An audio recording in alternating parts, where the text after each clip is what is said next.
நாம் ஜெபிப்போம். கர்த்தாவே, இந்த நாள் கூட கர்த்தாவே, வேதத்திலிருந்து நீர் எங்களோடு பேசப் போறதுக்காய் நன்றி. என்னோடு பேசப் போறதுக்காய் நன்றி. உடைய சத்தியங்களை எங்களுக்கு வெளிப்படுத்தும். கேட்கிற உள்ளங்கள் உம்மாலே தொடப்படட்டும். எல்லாவற்றையும் கர்த்தரில் ஒப்புக் கொடுக்கிறோம். இயேசுவின் மூலம் ஜெபம் நல்ல பிதாவே, ஆமென். கர்த்தர் நல்லவர், ஆமென். பொழுதும் கூட ஹிஸ்டரி ஆஃப் கிரியேஷன், இந்த படைப்பின் வரலாறு, ஆதியாகமத்திலிருந்து நம்ம பார்த்துக்கிட்டு இருக்கோம். ஒரு காரியங்களையும் வேதம் என்ன சொல்லுது துவக்கத்தில் அப்படின்னு நம்ம பார்த்துக்கிட்டோம். இப்போ இதற்கு முன்பு பேசினதில் இந்த ஆதியாகமம் 1, 26, 27, 28 இது குறித்து போன வாரம் நம்ம சில காரியங்களை பேசணும். அதை தொடர்ந்து நம்ம இன்னைக்கு பார்க்க போறோம்.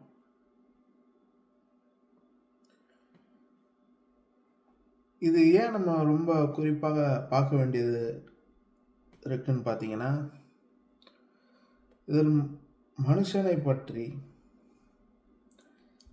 மனுஷனை எவ்விதமாக தேவன் உண்டு பண்ணுகிறார் அப்படின்ற காரியம்லாம் இதில் போட்டிருக்குது.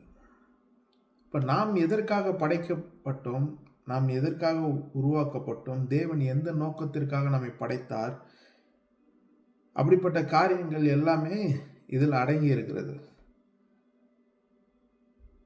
அதனால இதை நம்ம மிகுந்த கவனத்தோடு வேத பகுதியை வாசிப்பது மிக அவசியமாக இருக்கிறது.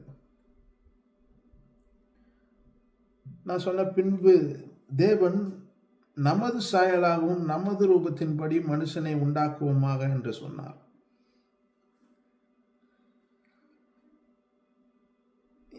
இன்னைக்கு ஒரு குழந்தை, ஒரு குடும்பத்தில் ஒரு குழந்தை பிறந்ததுனாவே நிறைய பேர் சொல்ற காரியம் இருக்கு. இந்த குழந்தை அவர்களின் தாயை போல இருக்கிறது, இந்த குழந்தை அவர்கள் தந்தையின் ரூபத்தில் இருக்கிறது, இல்லை இந்த குழந்தை அவர்களின் சொந்தக்காரங்கள், அவர்களுடைய இரத்த சொந்தம் மாமாவை போல இருக்கிறது, இல்லை தாத்தாவை போல இருக்கு, பாட்டியை போல இருக்கு. இப்படி பல பேர் சொல்ற காரியங்கள் நான் பார்த்துருக்கிறேன். அவர்கள் உடல் அமைப்பை வைத்து இவர்களை நல்லா அப்பாவை மாதிரி வளர்ச்சியாக இருக்கிறாங்க, அம்மாவை மாதிரி இவர்கள் வளர்ச்சியாக இருக்கிறாங்க அப்படின்னு சொல்லி பல காரியங்கள் ஒரு குழந்தை பிறக்கும்போது இந்த உலகத்தின் ரீதியாக சொல்லப்படுது. ஆனால் வேதம் ஒன்று சொல்லுது, ஆதியாகமம் 1:26 தேவன் தமது சாயலின்படி தமது ரூபத்தின்படி படைச்சிருக்கிறாராம். தேவனை போலவே படைத்திருக்கிறார். சில நேரம் நம்ம வாழ்க்கையில பிரச்சனை வரும்போது, போராட்டம் வரும்போது, இந்த உலகத்துல பல பேர் பலவித காரியத்திற்காக நம்மளை நிந்திக்கும் போது, சில காரியங்களை செய்யும் போது, நம்ம வாழ்க்கையில பிரச்சனை வரும்போது, ஒருவேளை நம்ம பிறந்ததே இதுக்காக தான் இருக்கும் போல, இப்படி கஷ்டப்படுறதுக்கு தான் பிறந்தோம் போல, இப்படி சாபத்துல இருக்கிறதுக்கு தான் பிறந்தோமா, தரித்திரத்துல இருக்கிறதுக்கு தான் பிறந்தோம், நமக்கு ஆசீர்வாதம் கிடையாது, நமக்கு வாழ்க்கையில சந்தோஷம் கிடையாது, சமாதானம் கிடையாதுன்னு சொல்லி பலவித காரியங்கள் மனுஷர்கள் தாங்களே அவர்கள் என்ன சொல்லுவாங்க, ஒருவேளை நம்ம வாழ்க்கை இப்படிதான் இருக்குது, கர்த்தர் இப்படிதான் கொடுத்துருக்காரு போல, ஆண்டவன் விட்ட வழியில போவோம் அப்படின்னு சொல்றாங்க. அப்படிப்பட்ட கருத்துக்கெல்லாம் வேதம் இப்படி சொல்லுது பாருங்க. தேவன் தமது சாயலாகவும் தமது ரூபத்தின்படி மனுஷனை உண்டாக்கி இருக்கிறார். இன்னைக்கு கூட நீங்க எப்படிப்பட்ட சூழ்நிலையில இருப்பீங்க, ஒருவேளை தோல்வியின் சூழ்நிலையில இருக்கலாம், ஒருவேளை கஷ்டத்தின் சூழ்நிலையில இருக்கலாம், ஒருவேளை பிரச்சனையின் மத்தியில இருக்கலாம். எல்லாத்தின் மத்தியிலும் ஒரு காரியம் இருக்குது பாருங்க, நீங்கள் தேவனை போல இருக்கிறீர்கள். நான் ஏன் தேவனை போல இருக்கிறேன்னா, தேவன் என்னை அவ்வளவாய் அன்பு கூர்ந்திருக்கிறார். அவர் அவ்வளவாய் அன்பு கூர்ந்ததுனால தான் அவர் நம்மளை மாட்டை போல படைக்காம, ஆட்டை போல படைக்காம, மிருகத்தை போல படைக்காம, அவரை மாதிரியே அவருக்கு உண்டான எல்லா காரியத்தையும் நமக்கு கொடுத்து மனுஷனை உண்டு பண்ணியிருக்கிறார். அப்புறம் பார்த்தோம், ஆணும் பெண்ணுமாக தேவன் மனுஷனை சிருஷ்டித்தார். பொதுவாகவே கிறிஸ்தவத்தில் சில காரியம் சொல்லுவாங்க, கிறிஸ்துவ ஏற்றுக்கொண்டுட்டா கல்யாணம் பண்ணக்கூடாது, இப்படி இருக்கணும் அப்படி இருக்கணும்வாங்க. தேவன் அப்ப ஏன் உண்டாக்கினார்? ஆதியாகமம் 2:18 இப்படி சொல்லுது, பின்பு தேவனாகிய கர்த்தர் மனுஷன் தனிமையா இருப்பது நல்லது அல்ல என்று ஏற்ற துணையை அவனுக்கு உண்டு பண்ணார். அவனுக்கு வெறும் துணை மட்டும் கிடையாது, ஏற்ற துணையை உண்டு பண்ணினாராம். எவ்வளோ ஒரு நல்ல தேவன் பாருங்க. உனக்கு துணையை உண்டு பண்ணணும்னு பண்ணல, ஏற்ற துணையை.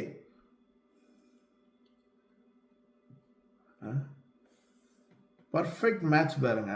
நீ உனக்கு ஏதோ உனக்கு ஒரு சப்போர்ட்டுக்கு, உனக்கு ஆறுதலுக்கு அப்படி சொல்லாம,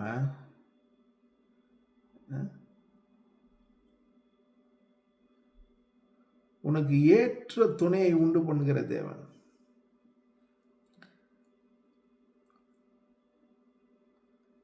நீங்க கூட சில நேரத்துல வந்து நம்ம காரியங்களை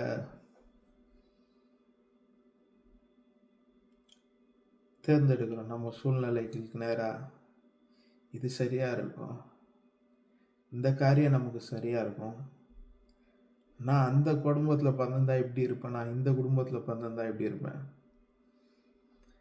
உன்னை உண்டாக்கும் போதே உனக்கு தேவையான எல்லா காரியங்களையும் உன்னுக்குள்ள வச்சு உண்டாக்கிட்டாரு. அப்புறம் ஏன் நான் என்னால் அப்படி ஏன் படைச்சாருன்னா, நான் ஏன் இந்த கஷ்டப்பட்ட சூழ்நிலையில் இருக்கிறேன், எனக்கு இந்த பிரச்சனையின் மத்தியில் இருக்கிறேன், எனக்கு ஏன் இப்படி இருக்குன்னா,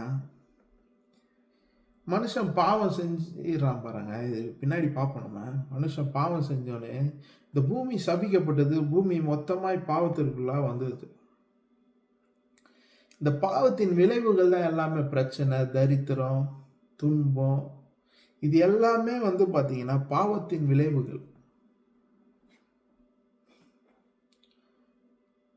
போராமை, ஒருவருக்கு ஒரு போட்டி, இதெல்லாம் வந்து பார்த்தீங்கன்னாவே பாவத்தின் விளைவுகள்.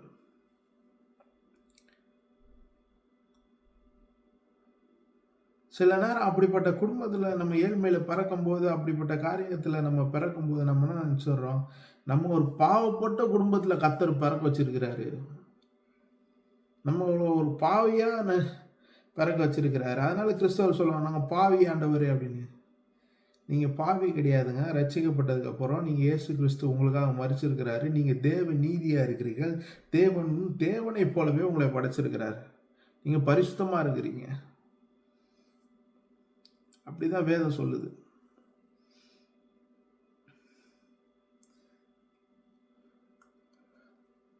நான் ஆதியாகமத்தில் எல்லா காரியத்தையும் தேவன் படைக்கிறத ஒன்று படிச்சுட்டு வந்து பாருங்க. எல்லாத்துக்கும் பழுகி பெருகணும்னு ஒரு கமாண்ட் கொடுக்குறாரு. மனுஷனுக்கு மட்டும் எல்லாத்தையும் நீ ஆண்டுகொள், இது எல்லாத்தையும் கீழ்ப்படுத்தி அவைகளை ஆண்டுகொள் அப்படின்னு சொல்லி தேவன் அவர்களை ஆசீர்வதிக்கிறார்.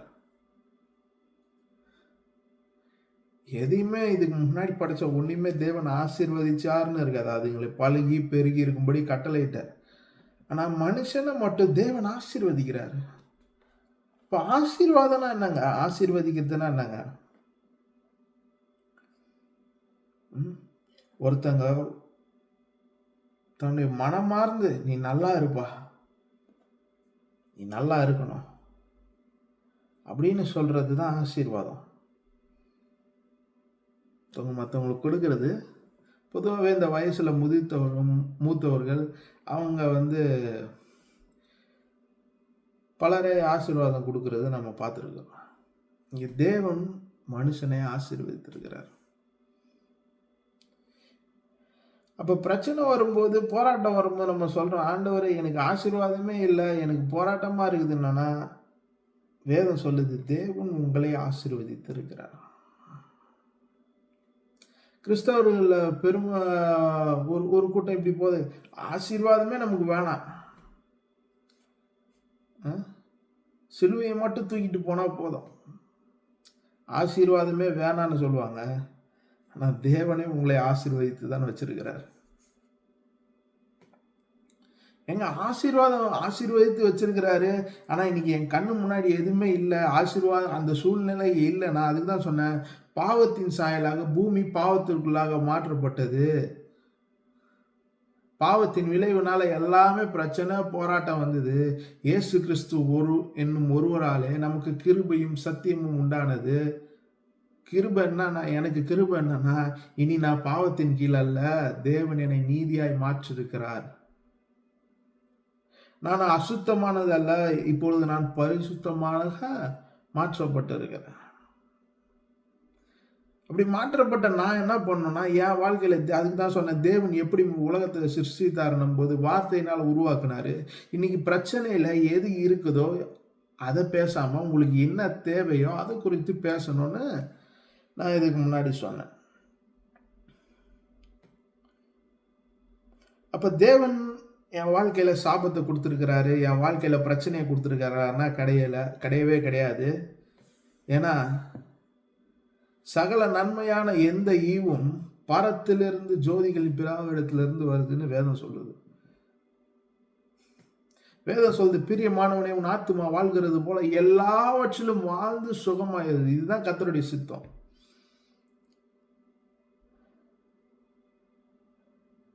அப்ப சில நேரத்தில் சொல்றோம், ஆசீர்வாதத்தையே வெறுத்து சில பேர்லாம் போதிக்கிறது இருக்குது. சில காரியங்கள் ஆசீர்வாதம் என்னத்துக்கு, கர்த்தர் வரப்போகிறாரு இந்த பூமியில, நீங்க எதுக்கு ஆசீர்வாத வாழ்க்கையை வாழணும், கர்த்தருக்காக சிலுவை பாடுகளை ஏற்று வாழுங்க அப்படின்னு நிறைய பேர் போதிக்கிறது இருக்குது. அப்ப நான் என்ன சொல்றேன், தேவனை மனுஷனை ஆசீர்வதித்து இருக்கிறார். இப்ப அவரோட நோக்கம் அவர் என்ன ஆசீர்வதிக்க வேண்டியது.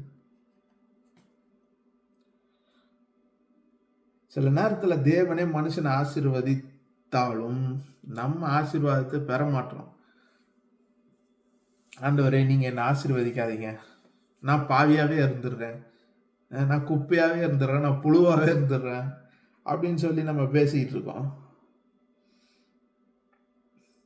ஆனால் தேவன் நம்மை ஆசீர்வதிக்கிறார். அதுதான் அதைத்தான் அவர் விரும்புகிறார்.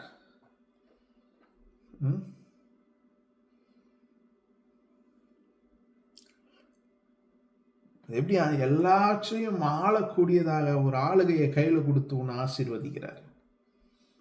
இதெல்லாம் பிக்சரைஸ் பண்ணி பார்க்கணும் பாருங்க, இமேஜ் பண்ணி பார்க்கணும். தேவன் ஒருத்தனை படைக்கும் போது எவ்வளோ காரியங்கள் சேர்த்து அவனுக்கு தேவையான எல்லா காரியங்களையும் 1 by 1 பார்த்து பண்ணி அதுக்கப்புறம் மனுஷனை உண்டு பண்ணி அவனுக்கு என்னென்ன ரோல் கொடுக்குறாரு பாருங்க, கொடுத்து அவனை ஆசீர்வதித்து ஏன் இவ்வளவு காரியம் பண்றாரு பார்த்தீங்கன்னா, தேவன் மனுஷனை அவ்வளவு நேசிச்சிருக்கிறார். அதனாலதான் சொந்த குமாரனை தந்து இவ்வளவா அன்பு கூர்ந்தார்னு வேதம் சொல்லுது. அதனாலதான் வேதம் சொல்லுது, சொந்த குமாரனை கொடுத்த அவர் மற்ற எல்லாவற்றையும் கொடுக்காமல் இருப்பது எப்படின்னு வேதம் சொல்லுது. அப்ப கர்த்தரே உங்களை ஆசீர்வதிச்சிருக்கிறாருங்க. நீங்க சாபத்துல இருக்க முடியாது. ஒருவேளை நீங்க இருக்கலாம், இன்னைக்கு பிரச்சனையில இருக்கலாம், ஒருவேளை கடன் தொல்லையில இருக்கலாம், ஒருவேளை வியாதியில இருக்கலாம், எந்த மாதிரி பிரச்சனையில இருக்கலாம். ஆனா உங்களுக்கு வேதம் சொல்லுது, ஆசீர்வாதத்தை சுதந்திரிக்க அழைக்கப்பட்டோம், சாபத்தை சுதந்திரிக்க அழைக்கப்படல, ஆசீர்வாதத்தை சுதந்திரிக்க அழைக்கப்பட்டோம்.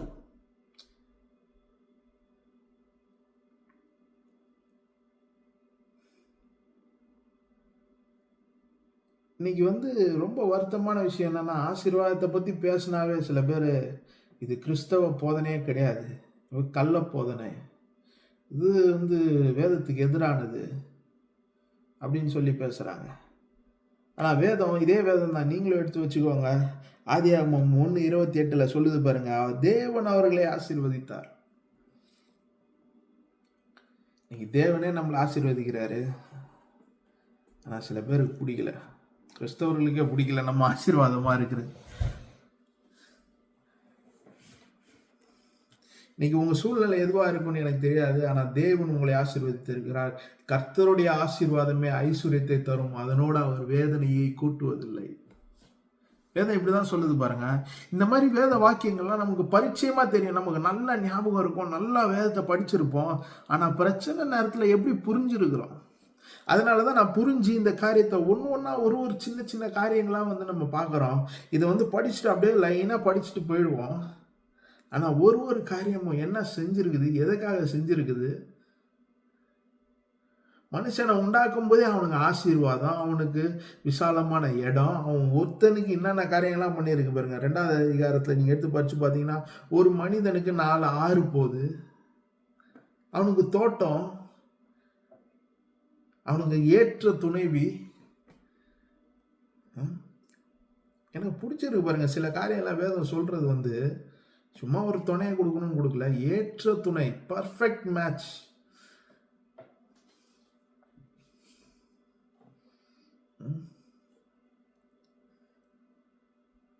இப்படி பல காரியங்களை தேவன் எப்படி பார்த்து பார்த்து செய்யறான்றத நம்ம வேதத்தின் வழி படிச்சு புரிய வேண்டியது இருக்குது.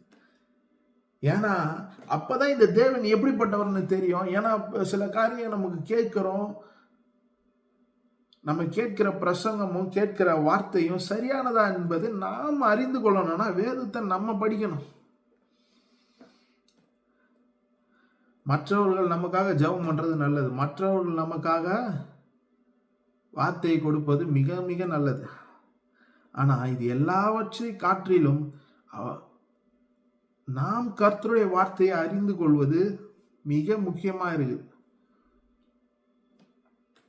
ஏங்க அப்படின்னா, கர்த்தரே சொல்லி கூட சில காரியம் நம்ம வாழ்க்கையில் நடக்காம போயிடும். எது எப்படின்னு கேட்டீங்கன்னா, இஸ்ரவேல் ஜனங்களுக்கு கர்த்தரே சொல்றாரு, உனக்கு பாலும் தேனும் ஓடுகிற தேசத்தை கொடுப்பேன்னு. ஆனா ஒரு சந்ததி பாலைவனத்திலே அழிஞ்சு போச்சு. எவன் ஒருத்தன் கர்த்தர் சொன்னதை சொன்னானோ, 2 பேர் மட்டும் தான் சொன்னாங்க. என்ன சொன்னாங்க? கர்த்தர் எளிதா இதை நம்ம கிட்ட கொடுப்பாருன்னு. மிச்சம்லாம் பார்த்தவன்னா சொன்னான், கர்த்தர் தேசத்தை போய் எப்படி இருக்குன்னு பாரு, போடா, உனக்கு நான் காட்டுற தேசம் எப்படி இருக்குன்னு பாருன்னு அனுப்புறாரு. ஆனா இவனுங்க போய் பார்க்கறானுங்க,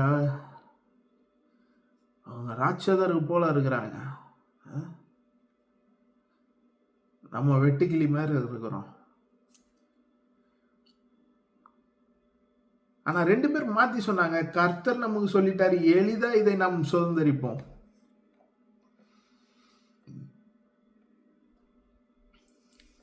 பேர், இந்த 2 கோத்திரம் உள்ள போச்சு, மிச்சதெல்லாம் பாலைவனத்துல இறந்து போச்சு.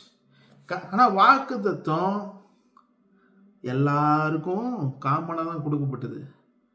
இன்னைக்கு கூட வேதத்துல இருக்க வார்த்தைகள், வாக்கு தத்துவம் எல்லாமே காமனா நமக்கு கொடுத்துருக்கு. தேவன் பூமியில எந்த காரியத்தையும் செய்ய டைரக்டா முடியாது பாருங்க. ஏன்னா அவர் ஒரு ஃபார்மட் பண்ணியிருக்கிறார். பூமிக்கு ஆண்டவனாய் மனுஷனை உண்டாக்கி இதை நீ ஆளுகை செய்யன்னு சொல்லியிருக்கிறாரு. மறுபடியும் தேவன் திரும்ப உன் கையை இருந்து புடுங்க மாட்டாரு. நீ சரி கிடையாது, அப்படி புடுங்கன்னா ஆதாம தட்டி விட்டு நீ இதுக்கப்புறம் உன் மனுஷங்கிட்ட கொடுத்தனா நீங்க உண்டு இல்லாம நாசமாக்கிடுவீங்க, எல்லாம் தெரியும் அவருக்கு. இருந்தாலும் ஏன் அவர் மனுஷன் ஆடு மாடு மாதிரி கீழ்ப்படிஞ்சு நான் சொல்லத்தை மட்டும் நீ கேட்கணும்னு கேட்காம அவனுக்கு நன்மை தீமை அறியத்தக்கதாக அவனுக்கு ஒரு சாய்ஸை கொடுக்குறாரு. நீ உன் வாழ்க்கையை தீர்மானிக்க பண்ணு கொடுத்துட்டு சொல்றாரு, ஆனா இதை சாப்பிட்டனா நீ செத்து போயிடுவ, சாகவே சாவாய். கேள்வியும் கொடுத்துட்டு சூஸ் த பெஸ்ட் ஆன்சரையும் முன்னாடி வச்சுட்டு ஆன்சரையும் அவரே கொடுத்துட்றாரு.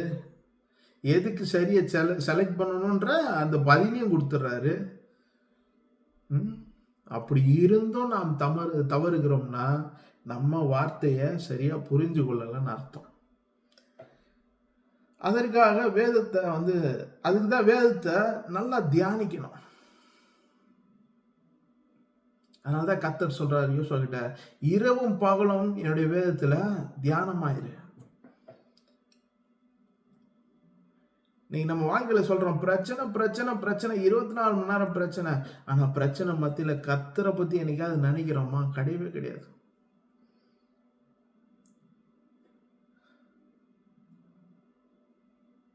ஏங்க நான் கர்த்தரை ஏன் என் பிரச்சனையில நான் உன் பிரச்சனையை பார்க்காத கர்த்தரை பாருனா, அவர் உன்னை ஆசீர்வதித்திருக்கிறார். கர்த்தருடைய ஆசீர்வாதம் அது சகல ஐஸ்வர்யத்தை தரும். எல்லா ஐஸ்வர்யமும் அதுல இருக்குது.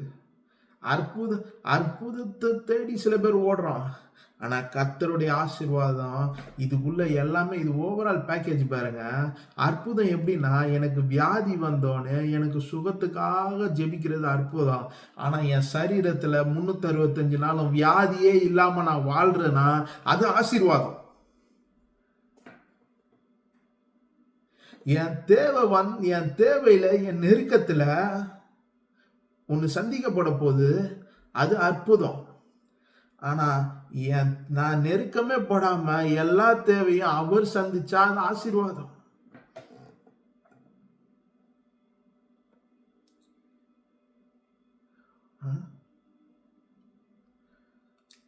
இப்ப கர்த்தருடைய ஆசீர்வாதம் நம்ம மேல இருக்குது. நம்ம மேல சாபம் இல்லை, நம்ம மேல தரித்திரம் இல்லை, நம்ம மேல வியாதி இல்லை. ஆனா சில நேரம் வருது பாருங்க, அந்த உலகத்துல இருக்கும்போது சில நேரம் பிரச்சனை வருது, வியாதி வருது, பிரச்சனை வருது, ஃபினான்சியல்ல பிரச்சனை வருது, குடும்பத்துல பிரச்சனை வருது, எல்லா காரியங்களையும் சில பிரச்சனைகள் வருது. ஆனா நம்ம எப்படி பேசணும்னா, கர்த்தாவே நீர் மனுஷனை ஆசீர்வதித்திருக்கிறீர், நீர் என்னை ஆசீர்வதித்திருக்கிறீர், நீர் உமது சாயல் உமது ரூபத்தின்படி படிச்சிருக்கிற, எனக்கு ஆள்றதுக்கு உரிமை இருக்குது. இந்த சூழ்நிலை என்னை ஆளக்கூடாது, நான் ஆளக்கூடியபடி எனக்கு அதிகாரம் கொடுக்கப்பட்டதுனால இந்த சூழ்நிலையை பார்த்து நீங்க பேசணும். அதனாலதான் இயேசு நான் சொல்ற, மலையை பார்த்து நீ பேசுன்ற. நீ அதுக்கிட்ட போய் ஜபம் பண்ணியான்னு சொல்ல உன்ன. மலை கிட்ட போயிட்டு நீ ஜபம் பண்ண, மலையை நீ இப்படி போயிட அப்படின்னு எவனாகிலும் இந்த மலையை பார்த்து நீ பெயர்ந்து சமுத்திரத்துக்கு தள்ளுண்டு போ என்று தன் இருதயத்தில் விசுவாசித்து சொன்னால் சொன்னபடி அவன் சொல்லணும். நீங்க சொல்றோமா பிரச்சனை நேரத்துல? அதுதான் பிரச்சனையே. வாழ்க்கையில சொல்லணும் பாருங்க. சில காரியத்துல கர்த்தருடைய வார்த்தையை நம்ம சொல்லணும். எனக்கெல்லாம் சொல்லி கொடுத்தாங்க பாருங்க. எனக்கெல்லாம் சொன்னாங்க சின்ன வயசுல, நம்ம எல்லாரும் கர்த்தருடைய வார்த்தையெல்லாம் சொல்லக்கூடாது, பாஸ்டர் மட்டும்தான் பேசணும். எனக்கு ஒரு போதனை கிடைச்சது. எனக்கு என் போதகர் சொன்னாரு, நீ தான் உன்னுடைய வாழ்க்கையில பாஸ்டர், உன்னுடைய வாழ்க்கைக்கு நீ தான் தீர்க்கதரிசி, நீ தீர்க்கமா உன்னுடைய வாழ்க்கையில என்ன நடக்கணும்னு கர்த்தருடைய வார்த்தை எடுத்து பேசு. நம்ம ஆலயத்துக்கு போறோம், வார்த்தையை கேட்கிறோம், நல்லது. ஆனா கர்த்தர் நமக்கு சொல்றத நம்ம வாழ்க்கையில நம்ம பயன்படுத்தணும். அதனால நம்ம இனிமேல் சாபத்துக்கு கீழே இல்லை, ஏன்னா தேவன் நம்மை ஆசீர்வதித்திருக்கிறார்.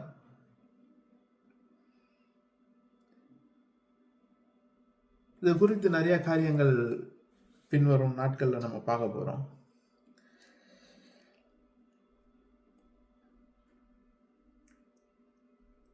முப்பத்தி 31 சொல்றாரு பாருங்க, அப்பொழுது தேவன் தாம் உண்டாக்கின எல்லாவற்றையும் பார்த்தார், அது நல்லது என்று கண்டார். தாம் உண்டாக்கின எல்லா காரியத்தையும் தேவன் பார்த்தாராம், அது எல்லாமே நல்லா இருக்குன்னு தேவன் சொன்னார். ஆகையால தேவன் படைப்புல உண்டான ஒன்றுமே தீமைக்குன்னு அல்ல. இது ஏன் சொல்றோம்னா, பின்னாடி நிறைய காரியங்களை நம்ம பார்க்க போறோம். அதனால இதெல்லாம், இந்த மாதிரி வார்த்தையெல்லாம் நம்ம குறித்து வைத்திருக்கிறது மிக நல்லது. தேவன் எல்லாவற்றையும், தேவன் உண்டு பண்ண எல்லாமே நல்லது என்று தேவனே கண்டார். மனுஷன் காணலங்க, எல்லாமே நல்லதுன்னு தேவன் கண்டார். According to the God standard everything is perfect and good from the point of view, God's point of view. தேவனுடைய பார்வையில எல்லாமே நலமா இருக்குது. ஏன்னா எல்லாத்தையும் பார்த்து பார்த்து செதுக்கி இருக்காரு. Is a craftsman. என்னம்மா படைச்சிருக்கிறார் மனுஷனை, எவ்வளோ அதிகாரத்தையும் எல்லாவற்றையும் கொடுத்து மனிதனை தேவன் படைத்திருக்கிறார் என்பதை இங்க வந்து பார்க்க முடியுது. இதோட பார்த்தீங்கன்னா முதல் அதிகாரம் முடியுது. நம்ம 2ஆம் அதிகாரம் போவோம். இவ்விதமாக வானம் பூமியும் அவைகளின் சர்வ சேனைகளும் உண்டாக்கப்பட்டு தீர்ந்தன. தேவன் தாம் செய்த தம்முடைய கிரியைகளை 7ஆம் நாளிலே நிறைவேற்றி தாம் உண்டாக்கின தம்முடைய கிரியைகள் எல்லாம் முடித்த பின்பு 7ஆம் நாளிலே ஓய்ந்திருந்தார். தேவன் தாம் சிருஷ்டித்த உண்டு பண்ணின தம்முடைய கிரியைகள் எல்லாம் முடிந்த பின்பு அதிலே ஓய்ந்திருந்தபடியால் தேவன் 7ஆம் நாளை ஆசீர்வதித்து அதை பரிசுத்தமாக்கினார். மறுபடியும் இங்க ஆசீர்வாதம் வருது, பரிசுத்தம் வருது. தேவன் ஆசீர்வதிக்கிறார். எதுனா 7ஆவது நாள் ஆசீர்வதிக்கிறார். எதுக்கு இந்த ஓய்வு நாள்? பலருக்கும் இன்னைக்கு வந்து மிக கேள்வியாகவும், இல்லை சில பேர்லாம் ட்ரெடிஷ்னல் ஞாயிற்றுக்கிழமைனா கோயிலுக்கு போகிறோம். எதுக்கு கோயிலுக்கு போகிறோம்? எதுக்கு கோயிலுக்கு போகிறோம்? ஞாயிற்றுக்கிழமை எதுக்கு கர்த்தருக்கு கொடுக்கப்பட்டது, எதற்குன்றத நாம் பார்க்கலாம். அது வேதத்திலேருந்து பார்க்க போனோம் அப்படின்னு பார்த்தீங்கன்னா, வேதத்தில் பல இடங்களில் ஓய்வு நாளை குறித்து சொல்லப்பட்டிருக்குது. நீங்கள் மத்தேயுவில் எடுத்து பார்த்தாலும் சரி, மார்க்லையும் இருக்குது, லூக்காவிலையும் இருக்குது. நான் லூக்காவில் சில காரியங்களை மார்க்கில் இருந்து நம்ம மார்க் எழுதின புஸ்தகத்திலிருந்து பார்க்க போகிறோம். மார்க் 2ஆம் அதிகாரம் 23வது வசனத்திலிருந்து நம்ம பார்க்க போகிறோம். பாருங்க, வேத புஸ்தகம் இருந்தால் நோட் பண்ணிக்கோங்க. மார்க் 2:23 எடுத்துட்டீங்களா? நான் படிக்கிறேன். பின்பு அவர் ஓய்வு நாளில் பயிர் வழியே போனார். அவருடைய சீஷர்கள் கூட நடந்து போகையில் கதிர்களை கொய்க்கத் தொடங்கினார்கள். பரிசேயர் அவரை நோக்கி, இதோ ஓய்வு நாளில் செய்யத்தகாததை இவர்கள் ஏன் செய்கிறார்கள் என்றார்கள். அதற்கு அவர், தாவீதுக்கு உண்டான ஆபத்தில் தானும் தன்னோடு இருந்தவர்களுக்கும் பசியாய் இருந்தபோது அவர் அபியத்தார் என்னும் பிரதான ஆசாரியன் காலத்தில் செய்ததை நீங்கள் ஒரு காலமும் வாசிக்கவில்லையா? அவன் தேவனுடைய வீட்டில் பிரவேசித்து ஆசாரியை தவிர வேறு ஒருவரும் புசிக்க தகாத தெய்வ சமூகத்தின் அப்பங்களை தானும் புசித்து தன்னோடு இருந்தவர்களுக்கும் கொடுத்தானே என்றார். ஸோ யூத மார்க்கத்தின்படி, யூத கலாச்சாரத்தின்படி ஓய்வு நாளில் யாரும் எதையும் செய்யக்கூடாது. நீ எந்த வேலையும் செய்யக்கூடாது. அப்படி இருக்க இயேசு என்ன பண்றாரு பார்த்தீங்கன்னா, இந்த விளைநிலங்கள் வழியா வராரு. வரும்போது சீஷர்கள் என்ன பண்றாங்க பாருங்க, கதிர்களை கொய்க்க தொடங்கினார்கள். நான் புரியறது இல்லை நமக்கு தமிழ். அங்க இருக்கிற பயிரை எடுத்து சாப்பிட்றாங்க. அப்படியே விளைஞ்சி இருக்குது பாருங்க, அந்த பயிர் நெல்லையோ ஏதோ ஒன்று எடுத்து இப்படி சாப்பிட்றாங்க. சாப்பிட்ட உடனே அடுத்து பரிசேயர், இதோ ஓய்வு நாளில் செய்யத்தக்கதை இவர்கள் செய்கிறார்கள் என்றார். இது இமேஜின் பண்ணும்போது இயேசுநாதர் ஒவ்வொரு இடமா பிரசங்கம் பண்ணிட்டு வந்துட்டு இருக்காரு பாருங்க. இந்த காரியம் சொல்லப்படும் போது அப்படி டிராவல் பண்ணிட்டு வந்துட்டு இருக்கும்போது பரிசேயர்களும் இவரை ஃபாலோ பண்ணிக்கிட்டே இருக்கிறானுங்க. இவர் சரியா எங்க மாட்டுவார், இவர்கிட்ட எப்படி தப்பு கண்டுபிடிக்கலாம், எப்படி இவரை வந்து கார்னர் பண்ணலாம், எப்படி லாக் பண்ணலாம் அப்படின்னு ரொம்ப ஆழமா கூர்ந்து இவரை கவனிச்சுக்கிட்டு பின்தொடர்ந்து வந்துகிட்டு இருக்காங்க. அந்த சமயத்துல சீஷர்கள் என்ன பண்றாங்க, வழியா இருக்க இந்த கதிரை வந்து எடுத்து சாப்பிடும் போது, ஓய்வு நாள்ல இந்த கதிரெல்லாம் அறுக்கக்கூடாது, சாப்பிடக்கூடாது, இதை அடுத்து சாப்பிடக்கூடாது. அப்ப என்ன சொல்றாங்க, வேதத்தின்படி சொல்றாங்க, இது வந்து வேதத்துல சொல்லப்பட்டிருக்குது, ஓய்வு நாள்ல வந்து எந்த வேலையும் செய்யக்கூடாதுன்னு, உனக்கு தெரியலையா அப்படின்னு திரும்ப கேள்வி கேட்கிறாங்க. அப்ப இயேசுநாதர் எப்படி பதில் அளிக்கிறார் பாருங்க. தாவீது ஒரு ஆபத்து அவரோட சிச்சுவேஷன்ல, ஆபத்து காலத்துல ஒரு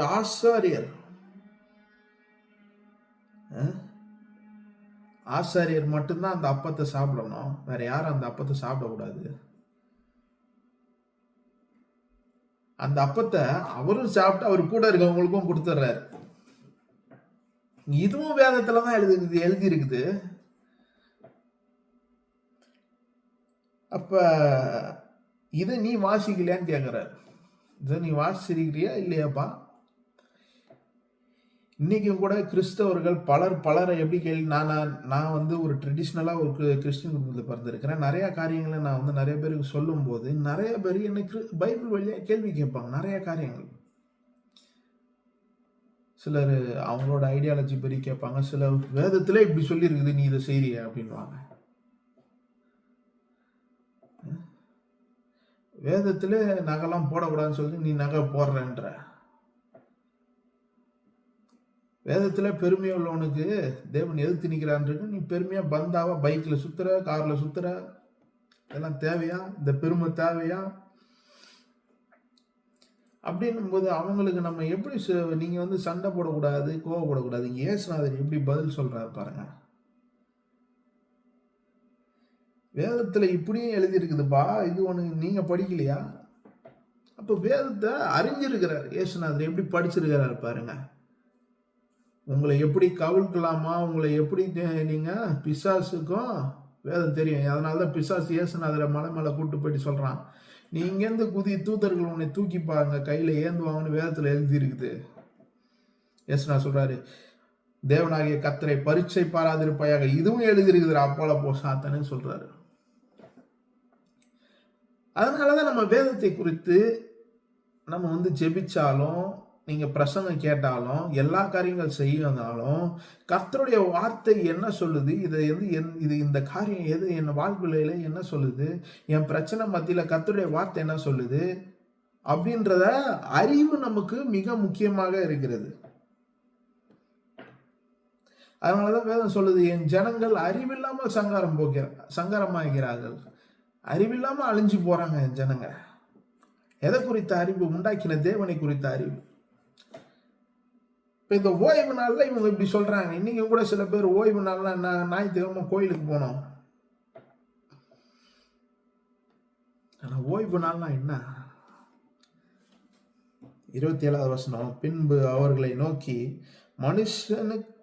மனுஷன் ஓய்வு நாளுக்காக உண்டாக்கப்படவில்லை, ஓய்வு நாள் மனுஷனுக்காக உண்டாக்கப்பட்டது.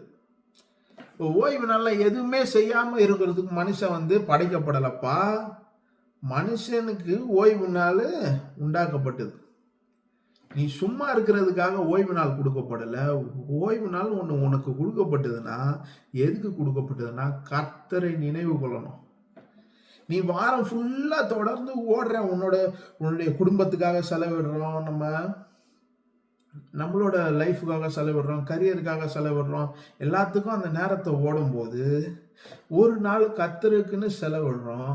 அந்த டைமை பெஸ்ட்டாக கோயிலுக்கு போகிறோம், வார்த்தையை கேட்குறோம், நம்ம ஜெபிக்கிறோம், காரியங்கள் செய்யும் போது நீ 6 நாள் வேலை செஞ்சு அதனோட பலனை சாப்பிட்ற. ஆனால் ஓய்வு நாளில் 7 நாள் நான் வேலைக்கு போகல, எதுக்குமே போகல. அன்னைக்கு நான் என்ன அறிஞ்சிருக்கிறேன்னா, நான் என் கையின் பிரயாசத்தினால நான் சாப்பிடல, கர்த்தர் எனக்கு ஆதாரமா இருக்கிறார். அதை காட்டுறதுக்கு தான் ஓய்வு நாள். எதுக்கு நம்ம ஓய்ந்து இருக்கிறோம், எதுக்கு அன்னைக்கு நம்ம எதுவுமே செய்யாத, அதுக்கு அதனோட ரீசன் என்னன்னா, 6 நாளுமே நம்மளுடைய மாம்சத்தின் பலனை பயன்படுத்தி நம்ம சம்பாதிக்கிறதுக்கு நம்ம ஞானம் நம்ம இருக்குது, நம்ம ஓடுறோம் உழைக்கிறோம். ஆனால் ஒரு நாள் சொல்கிறோம், இந்த மாம்சம் பலத்தினால் நான் சம்பாதிக்கலைனாலும் என்னை போஷிக்கிற ஒரு கர்த்தர் இருக்கிறார், அவரை நினைவு கூர்ந்து அவருக்கு முக்கியத்துவத்தை கொடுத்து அதுக்கு தான் ஆலயத்துக்கு போகிறோம், அதுக்கு தான் அன்னைக்கு போய் கர்த்தர் ஆராதிக்கிறோம், அன்னைக்கு செய்கிற வேலையெல்லாம் விட்டுட்டு கர்த்தர் ஆராதிக்கிறோம். சில பேர் சொல்கிறத கேள்விப்படுறோம் பாருங்க, வேலை முக்கியம் பிரதர், அன்னைக்கு வேலைக்கு வர்றதுக்கு ரொம்ப முக்கியம்.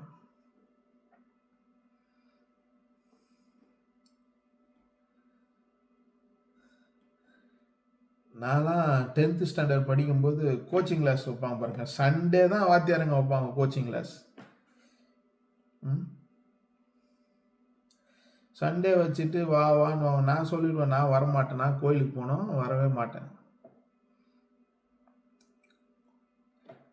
அப்போ என்னுடைய வாத்தியாருங்கெல்லாம் சொன்னாங்க, உன் பையனை கோயிலுக்கு போகிறத நிறுத்த சொல்லுமா, அவன் நல்லா ஆயிடுவான் அப்படின்னாங்க.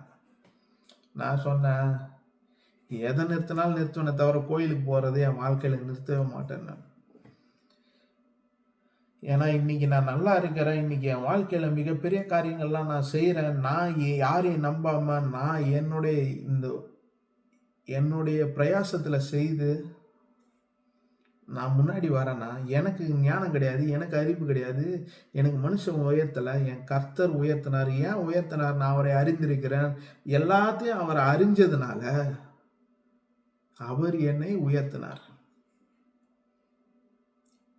இன்னைக்கு யார் என்னை பற்றி சொன்னாங்களோ, நான் இவனை கோயிலுக்கு போகாத சொன்னா, இன்னைக்கு என்ன நேரில் பார்த்தாங்கன்னா, நான் உங்களுக்கு தெரியும் இவன் நல்ல திறமையான மாணவனாச்சு அப்படின்வாங்க.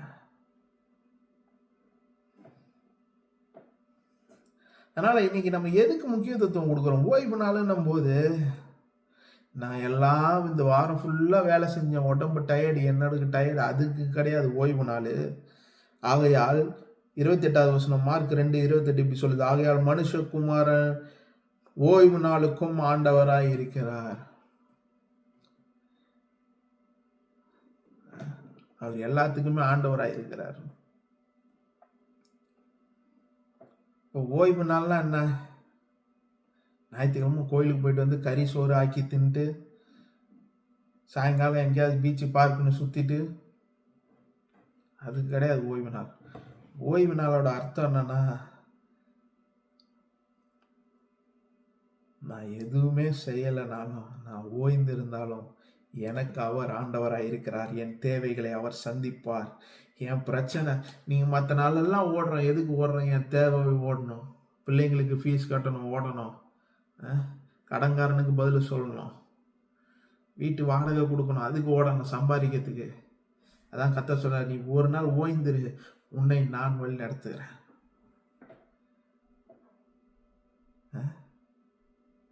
அதான் மனுஷகுமாரன் ஓய்வு நாளுக்கும் ஆண்டவராக இருக்கிறார். Jesus is the Lord of Sabbath. So Jesus is our Sabbath. இயேசுநாதர் தான் நமக்கு ஓய்வு நாள். அதனாலதான் அவர் சொல்ற, வருத்தப்பட்டு பாரம் சுமக்கிறவர்களை நீங்க எல்லாம் என்கிட்ட வாங்க, நான் உனக்கு இளைப்பாறுதல் தருகிறேன். I will give the rest.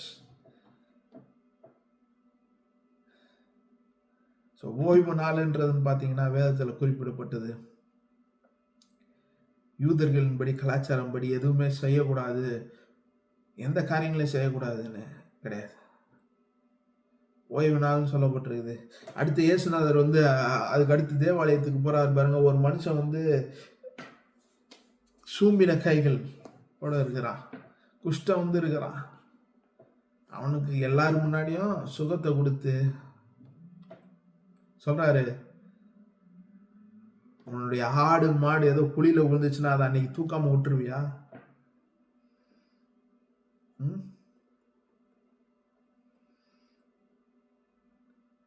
ஓய்வு நாள்னு ஒன்று விட்டுருவியா? கிடையாதுல்ல. அப்ப நம்ம சில காரியங்களை புரிந்து கொள்ள வேண்டியது அவசியமா இருக்குது. வேதம் என்ன சொல்லுது, வேதம் இதை குறித்து என்ன, இந்த வாக்கியம் எனக்கு என்ன சொல்லுது, தப்பா ஒரு நாள் அதுக்குதான் வேதத்தை முழுசா வாசிக்கணும். இப்படி ஒரு நாள் காலையில எந்திரிக்கிறது, இப்படி திறக்கிறது, உமது ஆலயத்தில் சம்பூரணத்தால் திருப்தி அடைவீர்கள், உமது பேரின்ப நதியினால் அவர்களை தாகம் ஆமென் அப்படின்ட்டு வச்சிடுறது. அதனாலதான் தியானிக்கணும். அதனாலதான் கர்த்தர் யோசுவா கிட்ட சொல்றாரு, இரவும் பகலும் என்னுடைய வேதத்தில் தியானமாயிருக்கிற மனுஷன் பாக்கியவான்.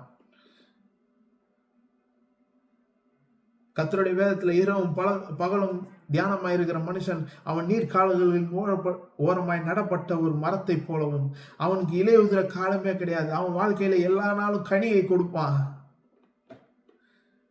அதுக்குதான் வேதத்தை தியானிக்கிறான்.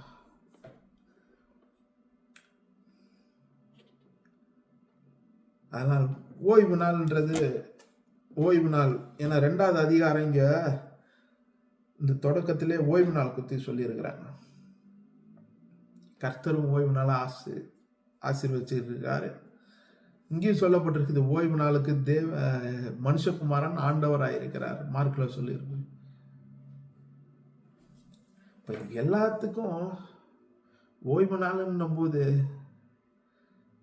நீ உன் தேவைகள் எல்லாம் நோக்கி ஓடாம கர்த்தர்கிட்ட எல்லாத்தையும் கொடுத்து நீ ஓய்ந்திரு.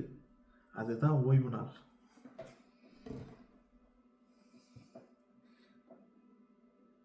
அதனாலதான் சொல்லுது வேதம், வருத்தப்பட்டு பாரம் சுமக்கிறவர்களை நீங்கள் என்னிடத்தில் வாங்கள், நான் உனக்கு இளைப்பாறுதல் தருகிறேன். நீ ஓய்வே இல்லை பாருங்க. மனுஷன் ஓடிக்கிட்டே இருக்கான், 24/7 ஓடிக்கிட்டே இருக்கான். ஏன்னா காரியங்கள் நான் மேல செய்யணும். ஒரு பக்கம் கடனை வாங்கினே இருக்கிறான், காரை வாங்குறான், வீடு வாங்குறான், எல்லாம் கடனை வாங்கிறது. இப்போ அதை அடைக்கணும், ஓடணும், பிள்ளைகளுக்கு கடமையை செய்யணும், எல்லாமே நல்லதுதான் பாருங்க.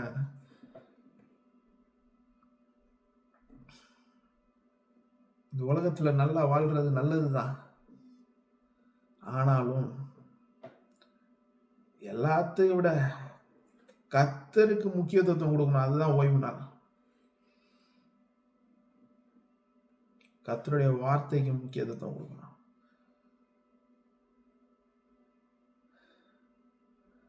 அதனால ஓய்வு நாள்ன்றது ஞாயிற்றுக்கிழமை கோயிலுக்கு போயிட்டு வர்றது அது கிடையாது. அதனோட அர்த்தம் என்னன்னு பார்த்தீங்கன்னா, இந்த வாரம் முழுவதும் ஓடினேன், ஆனாலும் இன்னைக்கு ஒரு நாள் நான் ஓடலனாலும் கர்த்தர் என் தேவையை சந்திப்பார். ஏன்னா அவர் ஓய்வு நாளுக்கு ஆண்டவராக இருக்கிறார்.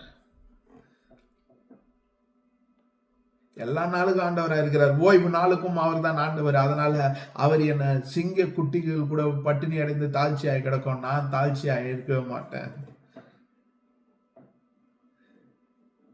ஏன்னா அவர் ஓய்வு நாளின் ஆண்டவராக இருக்கிறார். இதை நம்புவோம், விசுவாசிப்போம். விசுவாசிச்சா நிச்சயமாவே தேவனுடைய மகிமையை காண்போம். நாம் ஜெயிப்போம்.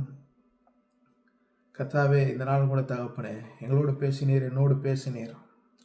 நீர் மனுஷனை எவ்விதமாய் ஆசீர்வதித்து அவனை பெருக செய்து அவனுக்கு ஆளும்படியாக ஒரு ஸ்லாக்கியத்தை கொடுத்து பின்பு ஓய்வு நாளை நீர் எதற்கு உண்டு பண்ணினீர் என்பதை எங்களுக்கு காண்பித்தீர். ஏதோ ஞாயிற்றுக்கிழமை கோயிலுக்கு போனோம், கிறிஸ்தவனா பிறந்துட்டோம், ஞானஸ்தானம் எடுத்துட்டோம், ஞாயிற்றுக்கிழமை காலைல கோயிலுக்கு போயிட்டு வரணும். அப்படி இல்லைன்னா போதகர் கேட்பாரு, கணக்கு கேட்பாரு, பாவ மன்னிப்பு திருவிந்து எடுக்கணும்.